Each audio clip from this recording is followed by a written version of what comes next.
How many ways can you use trims? Let's see. You can trim a collar, sleeves, and a hem with bias binding. You can trim seams with piping and bodices with ribbon. You can use spaghetti trim for straps and decorations. You can use lace as a trim on women's jackets, baby gowns, pillows, purses, and quilts, and christening gowns, of course. The possible uses for trim are endless. As you have probably guessed, our show today is laden with wonderful ideas for using trim. Welcome to my sewing room. We are going to have so much fun.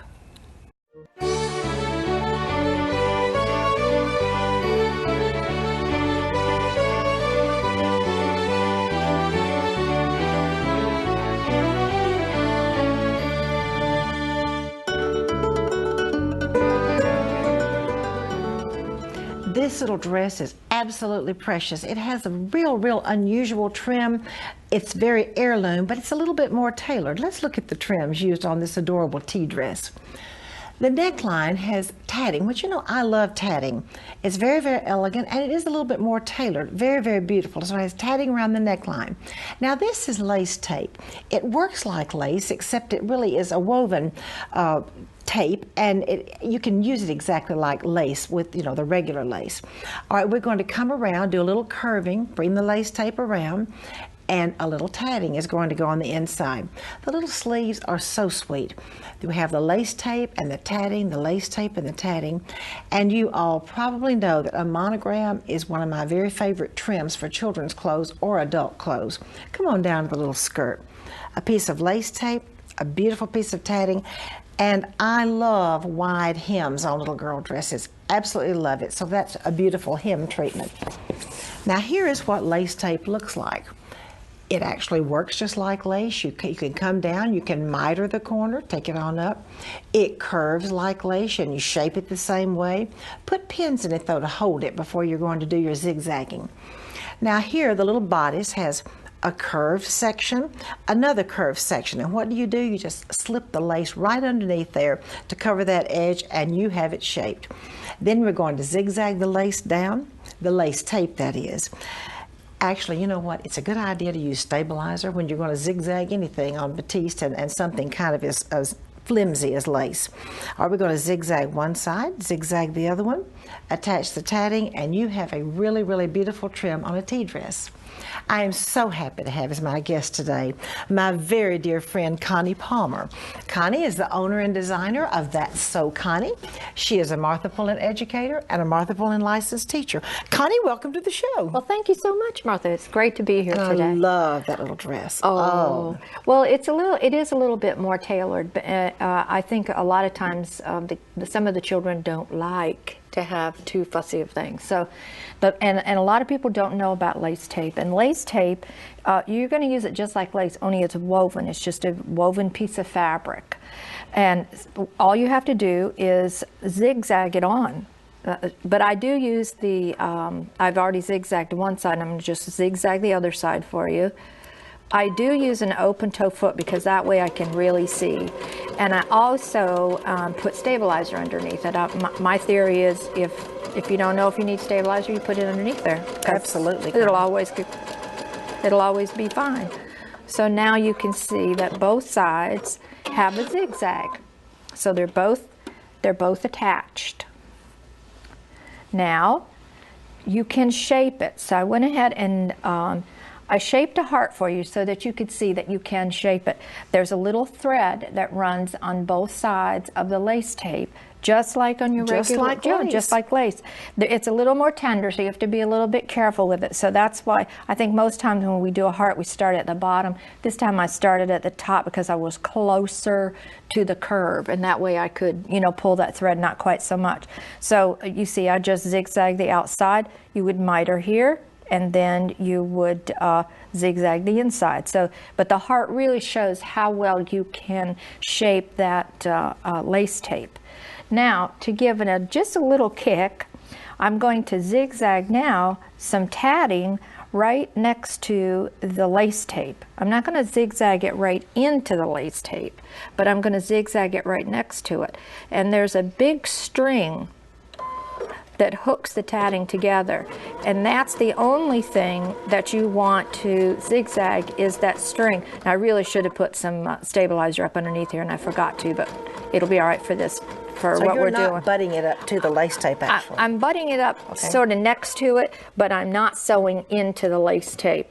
And also, you have to be careful when you're working with tatting that you only sew the string, because the needle of the sewing machine will break the tatting, you know, the pretty part of the tatting. So you have to make sure that you use something, to, you know, like I'm using this shish kebab stick to keep that string right next to the lace tape so that you don't hit the rest of the tatting, because it really will break it. But it looks so pretty with the lace tape because it is so tailored to me. Now you could put anything there. I mean, you could put regular lace next to it, but I just want the ladies to know that you can't see how pretty that is. It absolutely is beautiful. Not with red thread, but well, that's so we can see so it, that though. you can see it. But it really is a fun and easy way, and very inexpensive.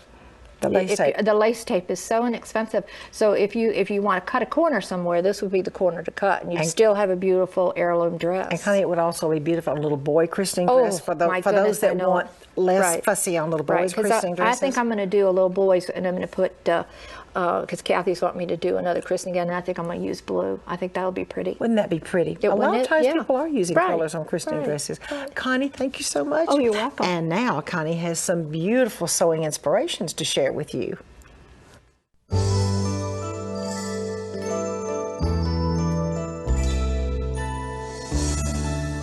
Connie, this little dress is so cute, and I love the collar. Tell us what you've done here. Well, that's Madeira applique, and of course I put an initial on there with some tatting. That is absolutely adorable. It's called Michelle. You know what? We name our I dresses. named that. Connie, They're let's go down and look personal. at the They're very bottom of this, too. personal. We name our dresses. Yes, right. Of course we do. That's right. Tell us about the hem. That has an extra piece of fabric on there that's scalloped, so it looks like a little slip sort of A hanging little out. peekaboo, Right, a little absolutely peekaboo. adorable. Oh, this is so cute with a little Thank you. A-line skirt. Did you name this one? This one I named after my mom, Marjorie. Marjorie, It just and just named for your. look like my mom. And look at the little fish and the piping and the rickrack. Connie, I just love your use of details and you. trims. I know we're Thank talking. you. Look at the little bottom of the skirt. What did you do I here? used rickrack, and I used a bias ruffle and added it to the bottom, just so it would kind of highlight the rest of it. And then a little. And I button, even found a little starfish. button that was a starfish. How cute! That's the little fish dress. That's right. Now, does this one have a name? This one has a name. This too. one has a name too. Ella. Ella. And who is Ella? Ella is just a friend of mine, and this one looks like, let's see how many things we can put on one dress. That's what it looks like. Well, Connie, I love, and that's But what's it's so much fun. cute. I know it. You know, Connie, I looked at this and I thought a lot of people love to have their fat quarters. You know, Right, get fat quarters and right. make children's clothes. Right. What did you do here on the bottom with the? Just added some ribbon and another piece of fabric onto the bottom. And it's a Christmas dress, but it's not exactly red and green. It's more pink and green.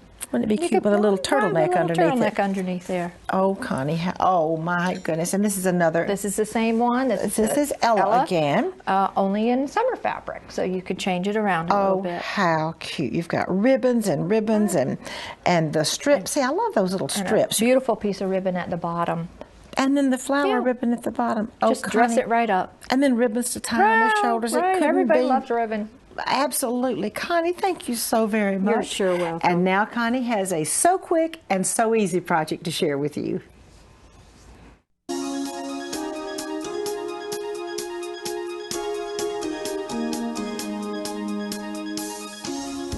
Connie, that is the most beautiful, beautiful handkerchief. Oh my goodness. Well, thank you. Oh. And it's really quick and easy. A lot of people like to make handkerchiefs for brides, and then they save them and they make bonnets for babies out of them. So I thought this is just an easy one. Now, I did put a monogram on this, but you could put flowers or whatever you would like on there. Oh, the wedding date. Yeah, or the wedding date, sure. So you start out with however big you want your handkerchief to be. It doesn't matter. Just cut your square that size. And then you're going to cut 4 pieces of lace, and you're going to put them just put the gathered edge of your lace even with the edge of the fabric. And then you're going to zigzag just the inside. This one is not hooked on, the other ones are. Then you'll just zigzag all the way around, all four sides on the inside, and still leave these out here because we're going to miter those in a little bit. So zigzag it on first, then put some stabilizer underneath there, and we're going to do our pin stitch all the way around. You see?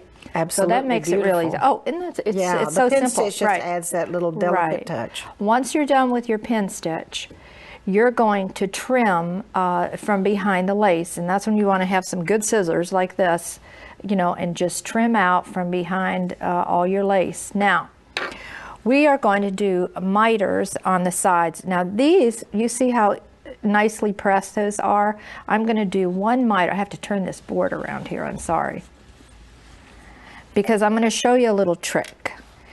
All we're going to do these miters is take this piece of lace and flip it under itself so the headers are all lined up. You see how the headers are lined up? I do. And all you have to do is push that down.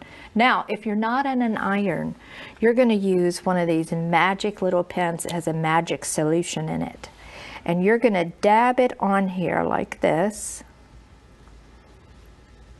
And that is so you don't even have to press it, because that holds it together. Isn't that cool? Oh, absolutely. I mean, it's just a magical absolutely. pen. So now that one's wet, so we're not going to do that one first. Now we're going to sew one of the other miters that were already dry. Wasn't that an easy miter? Absolutely. Now we're just going to folding it under. I just fold under. Now we're going to just sew down the fold of that miter, but we're using a stitch that we call a lightning stitch. And it looks like a bolt of lightning. All you have to do is sew right down the fold. Let it tie off, and when you're finished, you take your scissors and you just cut the fabric from behind that, and you have a miter as fast as anything. I noticed you did put a little piece of stabilizer I underneath did, there. because when in doubt, we're going to put stabilizer and back just there. chop off the tails? Is that what you do with the lace? Chop off all this tail right here, right up to the... And you have finished your handkerchief. And you finished your hanky. How sweet and how easy, and that's what we like. That's what we like. Connie, thank you so You're very sure much. welcome. And now I have some antique techniques to share with you.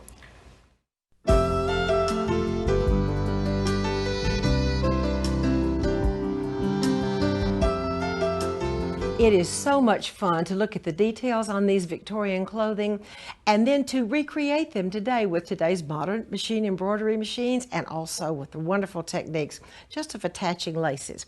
Let's look at a couple of details. First of all, I just love the beautiful embroidery. This is so elegant. It would be just as beautiful on a blouse or a suit today as it is on this beautiful dress of 100 years ago. Love, love the details. Tucks, these were not done with your double needle and your pin tuck foot, but today you can do them that way. The technique I'd like to kind of emphasize today is, do you see this beautiful piece, this beautiful band that has been mitered, then goes up to the shoulder? Actually, these are three pieces that have been stitched together, the lace and the Swiss and the lace. They have been mitered and simply stitched down. Once again, that same treatment is done down on the skirt. See all these wonderful tucks? Guess what? You have the magic of double needles. Now look once again, this triple piece, 1, 2, 3. It has been stitched down, mitered, and then folded up. And oh my goodness, this beautiful, beautiful, beautiful embroidery. And you know what? The rest of the dress, this beautiful dress, is very, very simple. They really didn't need any more. I can just see this lady sewing this dress. She really didn't need too much more embellishment, just some simple tucks. Now let's kind of look at how easy it is, and truly, truly it is easy. The whole heirloom sewing is easy. It's just embellishment. And what I'd like to share with you today is how easy it is to put those pieces together, the mitered pieces. First of all, we're going to start with insertion, 2 pieces of lace insertion, and then a piece of Swiss or Victorian embroideries. You can see the little seam allowance on the embroidery. If you're going to butt laces to embroidery, that seam allowance needs to be cut off, very easy to do. And then we're going to butt the French lace to it and do a simple zigzag, and we're going to attach all 3 of these pieces. And I bet it's looking somewhat similar to that beautiful 100-year-old dress you just saw. So here we have it all trimmed. We're going to pull it up, we're going to zigzag it, and our finished piece is all ready. And we're going to treat this as if it were just one piece of lace insertion. You've done a lot of mitering, making a diamond. This is a diamond technique. After we put the 3 pieces together, Then we have to trace on the dress. We have to trace on where the miter is going to be, exactly what the point will be. Okay, so I've got my triple piece here. Then I'm going to fold it back, and I've got my miter line drawn here, so I'm going to trace the miter line.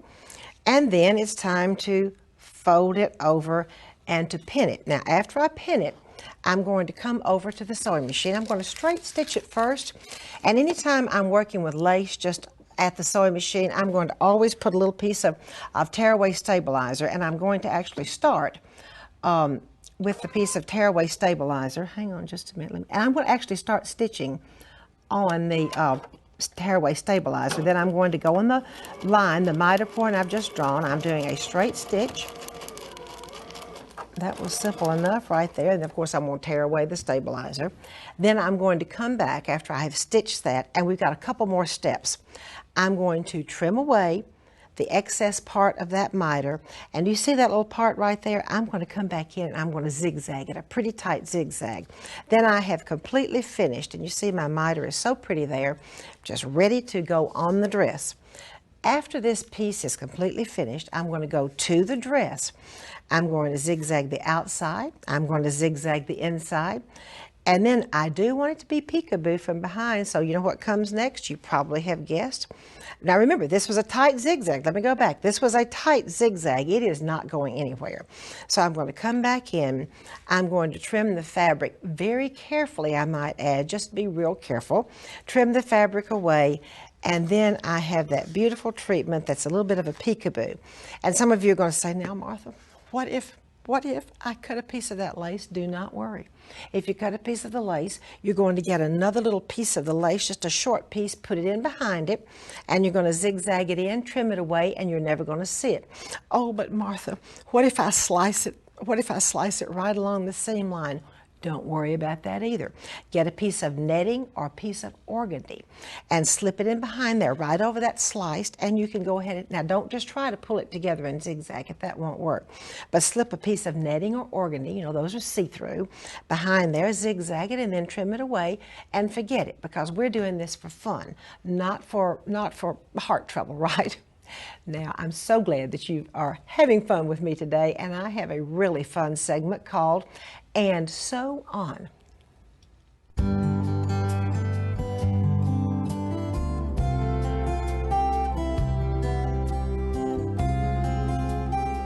I'm so happy to have as my guest today Kari Mecca.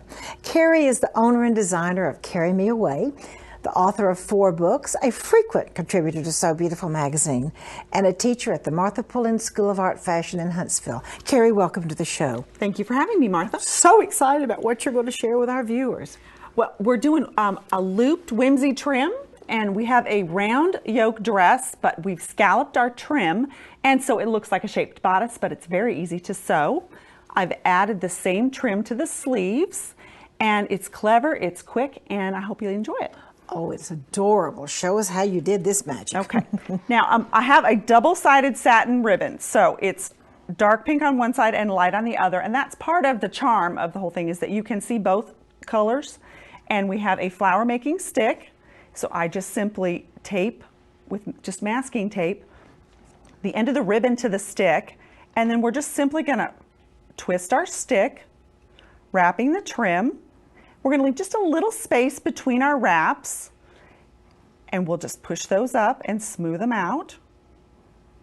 And we'll continue on until we get to the end of the stick. Now, if you're making lots of trim, let's say to go all the way around a collar, you'll want to go ahead and wrap and then push it off the stick and just continue wrapping. But for now, we're just going to make a short piece, and I'll show you how to make it. But we're going to smooth those out, and then we're going to just cover that with tape. You want a low tack tape, something that isn't too sticky and won't ruin your trim. So you'll need to try it out first. We'll tape it down the center on one side. We'll flip our stick over, and then you'll tape the other side. Now we're going to be sewing on the very edge, so we want our tape really down the center, okay? Now, we're going to pull that off of the stick. So here I've taped this one. You're going to pull off the tape at the beginning, and we're going to slide it off the stick. See how easy that came out? Because I didn't have it wrapped too tight. then we're going to take it to the sewing machine. Now we're going to sew along the edge, and we're going to just use a straight stitch. So we've got our machine set up, and it's just a basic straight stitch. And I'm actually going to move the needle over to the side because that's where I like to sew. And we're going to catch just maybe 1/8 of an inch along the edge.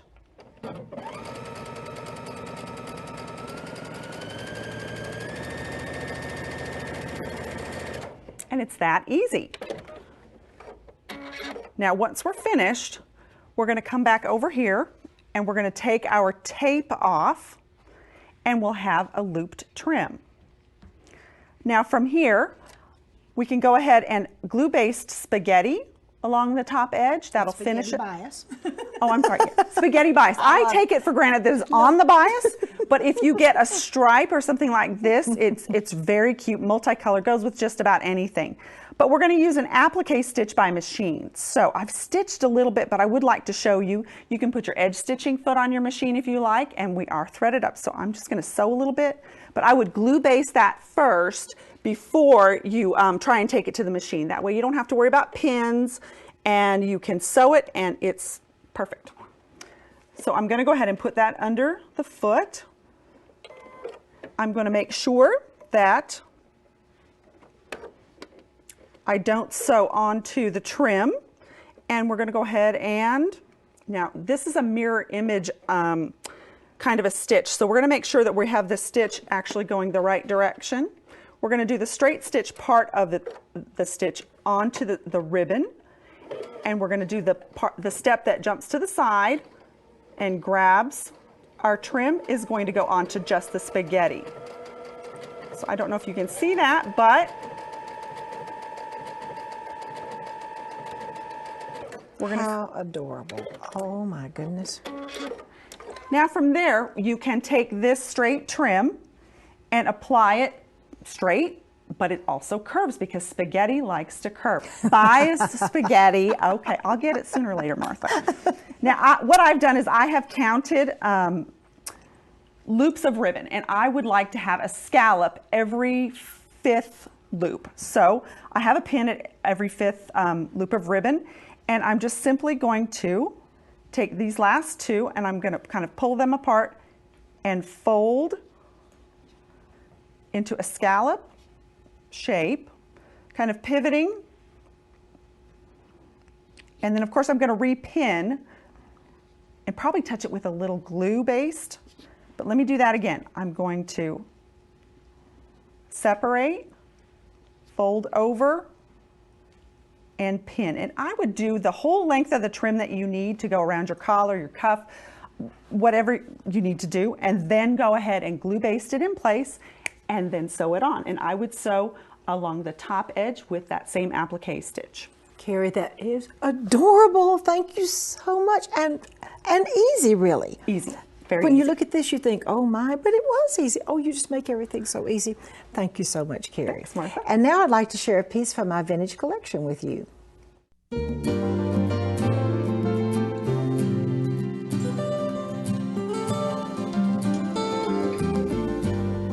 There are only 3 techniques in lace shaping: curving, mitering, and flip-flopping. This beautiful dress has 2 of them. Look at the details on this bodice. You can see we have mitered lace, mitered lace, mitered lace, a little bit of the dotted Swiss, and beautiful, beautiful motifs which have curved lace with a Swiss motif in the middle. I'm going to quickly come on down to the skirt because it truly is beautiful. Do you see we have more of the same mitering? We have mitered lace, these beautiful pieces that go up in a miter, and the dotted Swiss, more mitered lace. And once again, this beautiful circle, which has the Swiss motif in the middle. Now the skirt, the ruffle, or the bottom part of the dress, is beautiful. It has 2 pieces, a ruffle on the top, and then a straight piece, and then another ruffle on the bottom. Both of the ruffles actually have 3, what we would call a pin tuck today. I'm not sure they call them, but tiny little tucks. Absolutely beautiful work, and the back is just as pretty as the front. Thank you so much for joining me in my sewing room today. I'd like to invite you to come back next time.